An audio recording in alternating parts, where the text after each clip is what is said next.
Hi friends! Welcome back to the Project Return online classroom. I'm Miss Celia, and today we're going to be continuing our reading and rap poetry videos with a video on none other than the famous Walt Whitman.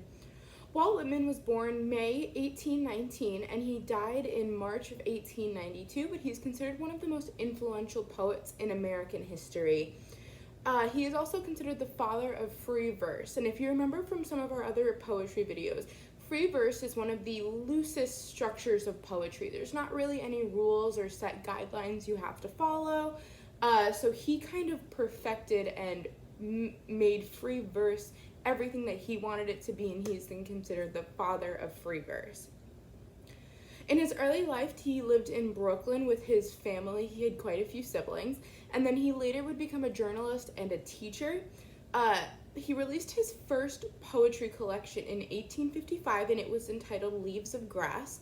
And something interesting about this poetry collection is that he continued to revise and edit this poetry collection until the late 1800s. There were about 10 or more different versions of Leaves of Grass that were officially released. The first one was released in 1855, as I mentioned, and only a total of 795 copies were released of it, so it's very rare to find one of these today, but at the time, this work was very widely distributed, and another influential poet by the name of Ralph Waldo Emerson actually really appreciated Leaves of Grass and publicly released a 4 or 5 page praise to Walt Whitman about this piece.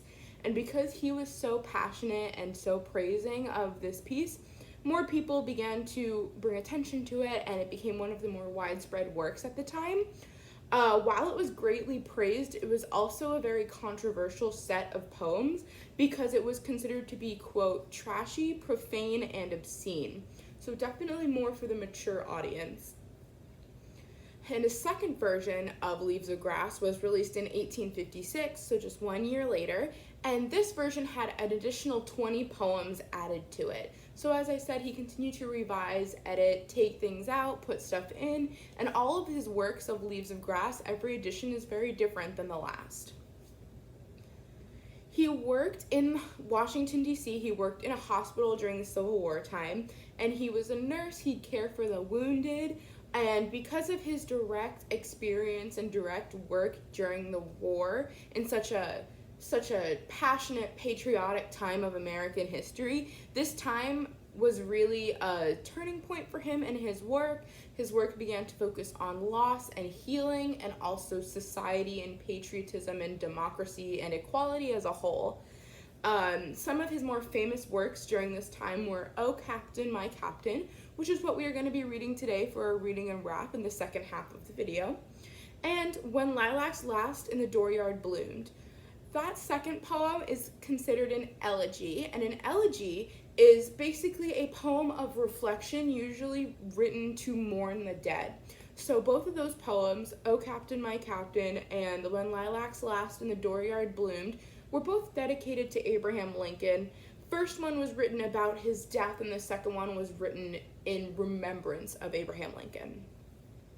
Later in life, Walt Whitman did suffer from a paralytic stroke, and after that his health would gradually decline until his death.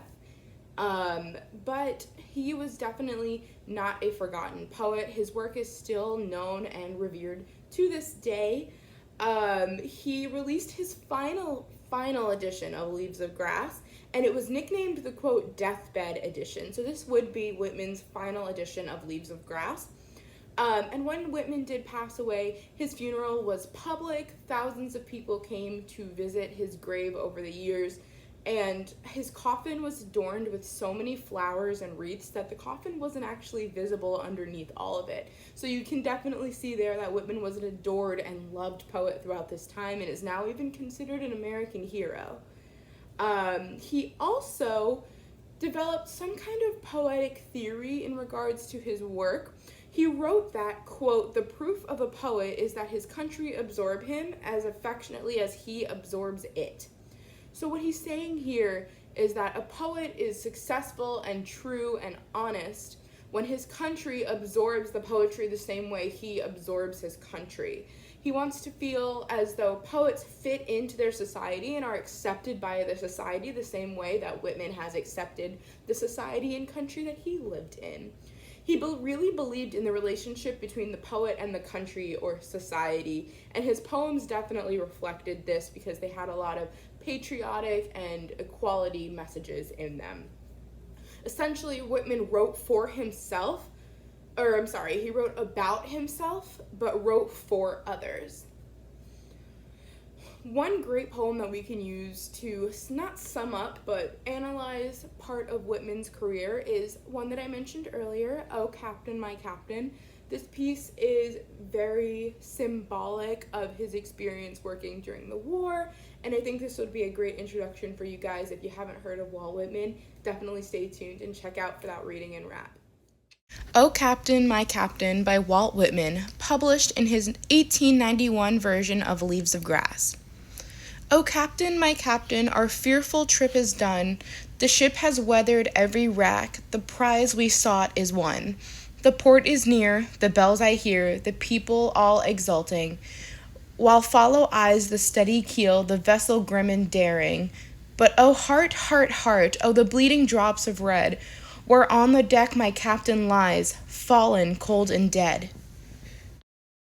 O Captain, my Captain, rise up and hear the bells. Rise up, for you the flag is flung, for you the bugle trills. For you bouquets and ribboned wreaths, for you the shores a-crowding. For you they call, the swaying mass, their eager faces turning. Here, Captain, dear father, this arm beneath your head, it is some dream that on the deck you've fallen cold and dead. My captain does not answer, his lips are pale and still. My father does not feel my arm, he has no pulse nor will. The ship has anchored safe and sound, its voyage closed and done. From fearful trip to victor's ship comes in with object won. Exult, O shores, and ring, O bells, but I with mournful tread walk the deck my captain lies, fallen cold and dead. This has been O Captain, My Captain by Walt Whitman.